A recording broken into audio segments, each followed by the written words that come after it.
بسم اللہ الرحمن الرحیم۔ آج کی تقریر کا موضوع ہے قرآن اور جدید سائنس۔ اور جیسے آپ جانتے ہیں کہ جتنے سائنٹیفک ٹرمنالوجیز ہے وہ اکثر انگریزی میں ہیں، سائنس کے جتنے الفاظ ہیں اکثر انگریزی میں ہیں، اور کیونکہ میں نے سائنس بھی انگریزی میں پڑھی ہے اسی لیے اس اردو تقریر میں مجھے اور دقت ہوگی، اسی لیے اللہ تعالیٰ سے دعا کرتا ہوں۔ اور جب ہم انگریزی سائنٹیفک ٹرمنالوجیز کو اردو میں ترجمہ کرتے تو اکثر عوام اسے نہیں سمجھتی۔ مثال کے طور پہ علم حیاتیات، میں پوچھنا چاہتا ہوں کہ اس ماشاء اللہ بھرے میدان میں ہزاروں لوگ ہیں، کتنے لوگ علم حیاتیات کا مطلب جانتے ہیں؟ اپنا ہاتھ اوپر کر سکتے؟ 2% بھی نہیں۔ علم حیاتیات کا مطلب ہے بائیولوجی۔ کتنے لوگ بائیولوجی کا مطلب جانتے ہیں؟ ہاتھ اوپر کیجئے۔ بائیولوجی ہاتھ اوپر کیجئے۔ کتنے لوگ جانتے ہیں بائیولوجی کے بارے میں؟ ماشاءاللہ اکثر لوگ۔ تو اسی لیے جب ہم انگریزی سائنٹیفک ٹرمنالوجی کا ترجمہ کرتے ہیں تو اکثر لوگ کے سر کے اوپر جاتا ہے، باؤنسر جاتا ہے۔ پھر جو اردو داں ہیں، جو ماہرین اردو زبان میں، وہ لوگ سمجھتے ہیں۔ پھر بھی میں کوشش کروں گا کہ انگریزی سائنٹیفک ٹرمنالوجی کو اردو میں ترجمہ کروں یا ہندی میں ترجمہ کروں، لیکن ظاہر ہے کافی غلطیاں ہوگی، اسی لیے میں آپ سے درخواست کرتا ہوں کہ میری غلطیوں کو نظر انداز کیجیے اور میرے تقریر کے پیغام پہ توجہ دیجیے۔ جیسے میں نے کہا تھا، آج کی تقریر کا موضوع ہے قرآن اور جدید سائنس۔ قرآن اللہ سبحانہ و تعالیٰ کی آخری وحی ہے جو نازل کی گئی تھی آخری پیغمبر محمد صلی اللہ علیہ وسلم پر۔ قرآن مجید ساری کائنات کی سب سے بہترین کتاب ہے۔ قرآن مجید ساری انسانیت کے لیے ایک پیغام ہے۔ قرآن مجید اللہ سبحانہ و تعالیٰ کی آخری کتاب ہے جو نازل ہوئی تھی محمد صلی اللہ علیہ وسلم پر۔ اگر کوئی کتاب کہتی ہے کہ وہ خدا کی طرف سے ہے تو اس کتاب پر فرض ہو جاتا ہے کہ وہ اپنے آپ کو ثابت کرے۔ ہر دور میں اس کتاب کو ثابت کرنا ہوگا کہ وہ خدا کی طرف سے ہے۔ سینکڑوں سال پہلے وقت تھا، دور تھا معجزات کا، ایج آف میریکلز۔ الحمدللہ Quran Majeed is a miracle of miracles. Quran Majeed معجزوں کا معجزہ ہے۔ اس کے بعد آیا دور ادب کا، لٹریچر، پوئٹری۔ الحمدللہ مسلمان اور غیر مسلمان عربی داں یہ کہتے ہیں کہ عربی میں سب سے بہترین کتاب عربی ادب کے لحاظ سے وہ ہے قرآن مجید۔ اور اللہ سبحانہ و تعالیٰ چنوتی دیتے ہیں قرآن مجید میں۔ اللہ سبحانہ و تعالیٰ چیلنج کرتے ہیں سورہ بقرہ میں، سورہ نمبر 2 آیت نمبر 23 اور 24 میں اللہ سبحانہ کہتے ہیں وَإِن كُنتُمْ فِي رَيْبٍ مِّمَّا نَزَّلْنَا عَلَىٰ عَبْدِنَا، اور اگر آپ کو شک ہے کہ ہم نے یہ کتاب نازل کی ہمارے بندے پر، اگر آپ کو شک ہے فَأْتُوا بِسُورَةٍ مِّن مِّثْلِهِ، تو آپ ایک سورہ قرآن مجید جیسی پیش کیجئے۔ مِن مِّثْلِهِ، ہو بہو نہیں، قرآن مجید جیسی ایک سورہ آپ پیش کیجئے۔ وَادْعُوا شُهَدَاءَكُم مِّن دُونِ اللَّهِ إِن كُنتُمْ صَادِقِينَ، اور بلاؤ اپنے مددگار کو اور اپنے گواہ کو اللہ کے علاوہ اگر آپ سچے ہیں۔ فَإِن لَّمْ تَفْعَلُوا، اور اگر آپ نہیں پیش کر سکتے، وَلَن تَفْعَلُوا، اور آپ ہرگز پیش نہیں کر سکتے، فَاتَّقُوا النَّارَ الَّتِي وَقُودُهَا النَّاسُ وَالْحِجَارَةُ أُعِدَّتْ لِلْكَافِرِينَ، تو ڈرو اس آگ سے جس کا ایندھن انسان اور پتھر ہے، جو انکار کرنے والوں کے لیے تیار کیا ہے۔ اللہ سبحانہ و تعالی ان 2 آیتوں میں چنوتی دیتے ہیں، انسانوں کو چیلنج کرتے ہیں۔ یہ اس وقت دور تھا عربی ادب کا، اس وقت عربوں کو ناز تھا اپنی عربی زبان پر، اور وہ سمجھتے تھے کہ ان سے بہتر دنیا میں کوئی نہیں ہے۔ اس وقت اللہ سبحانہ و تعالیٰ قرآن مجید نازل کرتے ہیں اور ساری انسانیت کو چنوتی دیتے ہیں، چیلنج کرتے ہیں کہ اگر آپ کو شک ہے کہ یہ کتاب خدا کی طرف سے نہیں ہے تو آپ قرآن مجید جیسی ہو بہو نہیں، ملتی جلتی ہو بہو تو دور کی بات ہے، ایک سورہ پیش کرو، اور قرآن مجید کی سب سے چھوٹی سورت ہے 3 آیتوں کی، صرف 10 الفاظ۔ بہت لوگوں نے کوشش کی، ایک انسان نے بھی کامیابی نہیں پائی، اور تا قیامت کوئی بھی قرآن مجید جیسی قریباً ایک سورہ بھی پیش نہیں کر پائیں گے۔ لیکن آج کا دور ادبی دور نہیں ہے، it's not an age of literature and poetry. اگر کوئی کتاب اپنے آپ کو خدا کی طرف سے کہتی ہے اور ادبی انداز میں کہتی ہے کہ دنیا چپٹی ہے، دنیا سپاٹ ہے، کیا آج کا جدید انسان اس بات کو تسلیم کرے گا؟ بالکل نہیں، کیونکہ آج کا دور ادبی دور نہیں ہے، آج کا دور ہے جدید سائنس کا دور۔ آج ہم کوشش کریں گے یہ تحقیق کرنے کی قرآن اور جدید سائنس ملتے ہیں یا ٹکراتے ہیں، قرآن اور جدید سائنس ملتے ہیں یا قرآن اور جدید سائنس ٹکراتے ہیں۔ اس موضوع پہ ہم انشاءاللہ تذکرہ۔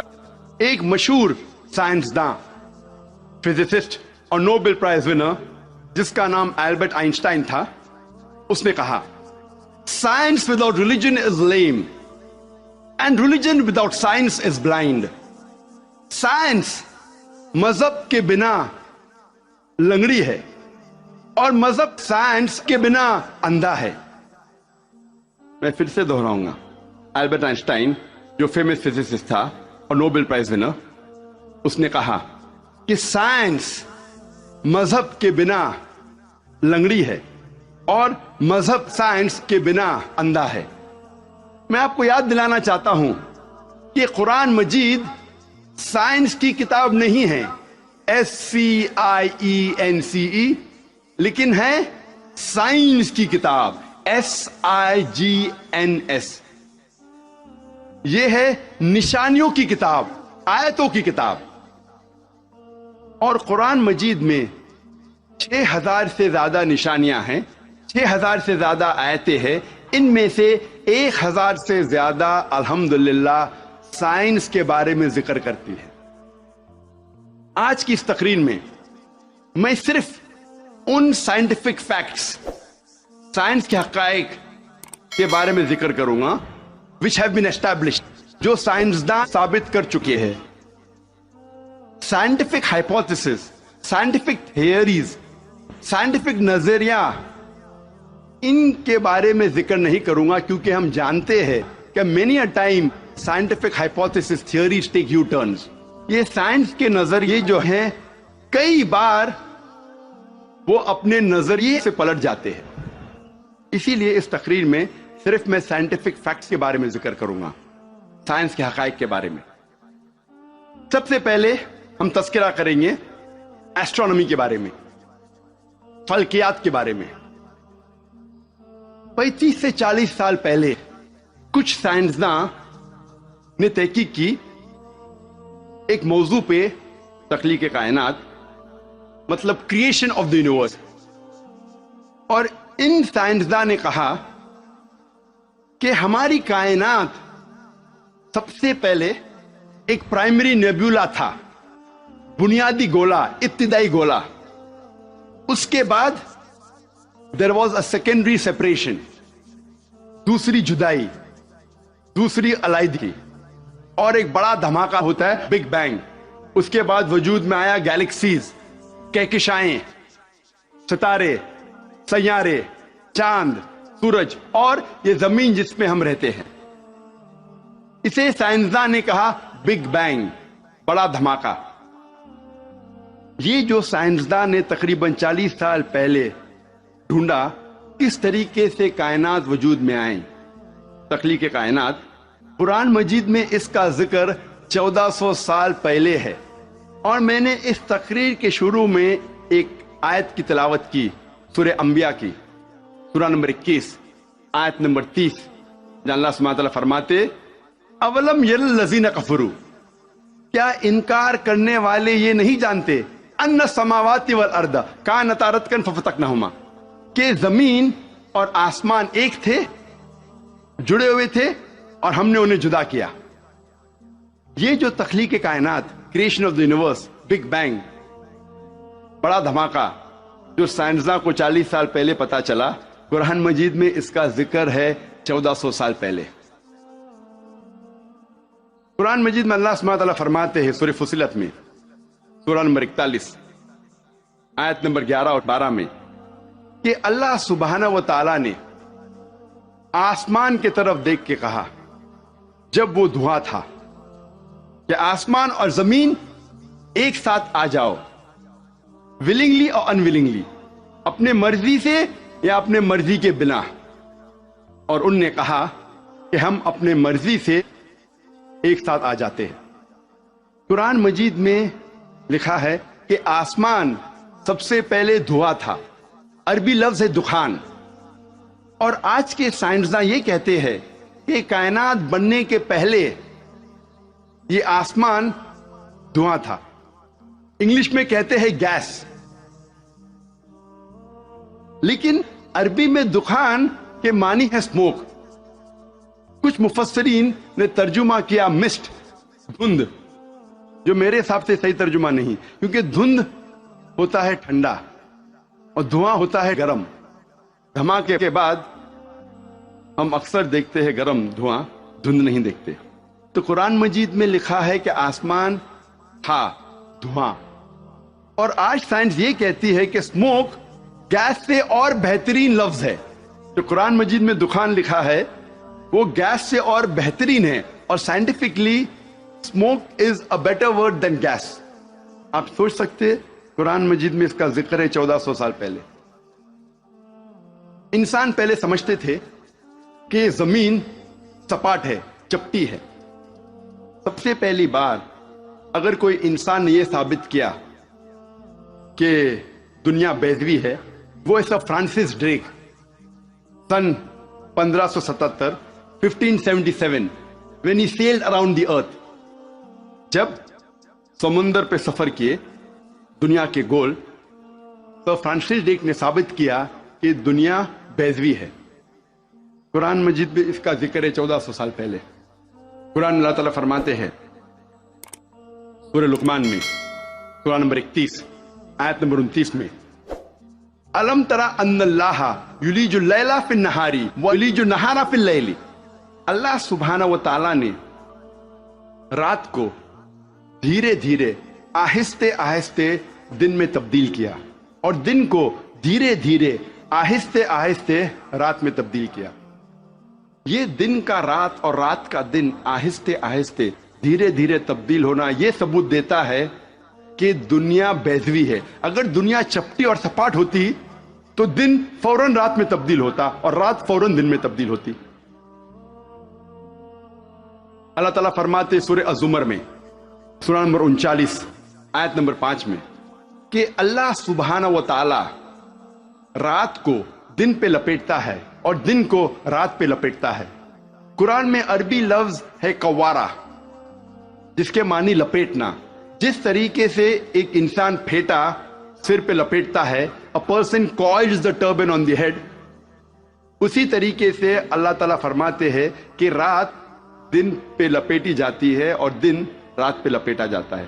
یہ دن کا رات اور رات کا دن پہ لپیٹنا اسی وقت پاسبل ہے جب دنیا بیضوی ہے۔ اگر دنیا چپٹی اور سپاٹ ہوتی تو ممکن نہ ہوتا۔ قرآن مجید میں اللہ تعالیٰ فرماتے ہیں سورہ نازیات میں، سورہ نمبر 79 چیپٹر 79 آیت نمبر 30 میں، وَالْأَرْضَ بَعْدَ ذَلِكَ دَحَاهَا، اور اس کے بعد اللہ سبحانہ و تعالیٰ نے زمین کو پھیلایا بچھونا جیسے۔ دہا کہ ایک معنی ہے پھیلانا، اور دہا کی دوسری معنی آتا ہے عربی لفظ دھویا سے، جس کے معنی ہے بیضا، جس کے معنی ہے انڈا۔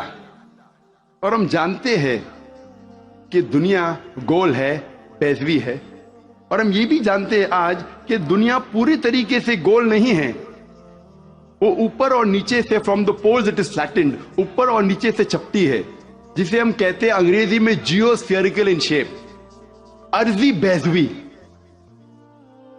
اور یہ لفظ جو دہا ہے وہ عام انڈے کے لیے نہیں ہے، عام بیضے کے لیے نہیں، خصوصاً شتر مرغ کے انڈے کے لیے، شتر مرغ کے بیضے کے لیے۔ اور جب ہم دیکھتے ہیں شتر مرغ کا بیضہ، انڈا اس جیو اسفیریکل ان شیپ، ارضی بیضوی کے شکل میں ہے۔ آپ سوچ سکتے ہیں 1400 سال پہلے اس کتاب میں لکھا ہے کہ یہ زمین، یہ دھرتی اس جیو اسفیریکل ان شیپ، ارضی بیضوی شکل میں ہے۔ پہلے انسان یہ سوچتے تھے یہ چاندنی جو ہے، چاند کی روشنی، یہ اس کی خود کی روشنی ہے۔ چند صدی پہلے ہمیں پتا چلا کہ چاند کی روشنی، چاندنی اس کی خود کی روشنی نہیں ہے، یہ سورج کی لی ہوئی روشنی ہے، سورج کی منعکس شدہ ریفلیکٹڈ لائٹ ہے، بوروڈ لائٹ ہے۔ قرآن مجید میں اللہ سبحانہ وتعالیٰ فرماتے ہیں سورہ فرقان میں، سورہ نمبر 25 آیت نمبر 61 میں، اللہ سبحانہ وتعالیٰ نے آسمان میں برج رکھے، تاروں کے جھنڈ، اور اس میں رکھا سورج جس کے پاس خود کی روشنی ہے، سلگتا ہوا چراغ، اور رکھا چاند جس کی لی ہوئی روشنی ہے۔ قرآن میں سورج عربی میں کہا گیا ہے شمس، اور اس کی روشنی کو کہا گیا ہے سراج، وہاج اور دیا، جس کے معنی ہے سلگتا ہوا چراغ یا مشال یا دیا۔ تینوں کے معنی ہیں کہ سورج کی روشنی خود کی ہے، اور چاند کو کہا گیا ہے قرآن مجید میں قمر، اور چاندنی کو کہا گیا ہے منیر یا نور۔ منیر مینز بوروڈ لائٹ، لی ہوئی روشنی، یا نور میننگ ریفلیکٹڈ لائٹ، منعکس شدہ روشنی، ریفلیکٹڈ لائٹ۔ آپ سوچ سکتے قرآن مجید 1400 سال پہلے کہتا ہے کہ یہ چاندنی خود کی روشنی نہیں ہے، چاند کی لی ہوئی روشنی ہے۔ اور اس کا ذکر سورہ فرقان سورہ نمبر 25 آیت نمبر 61 کے علاوہ سورہ یونس میں سورہ نمبر 10 آیت نمبر 5 میں، اور سورہ نوح میں سورہ نمبر 71 71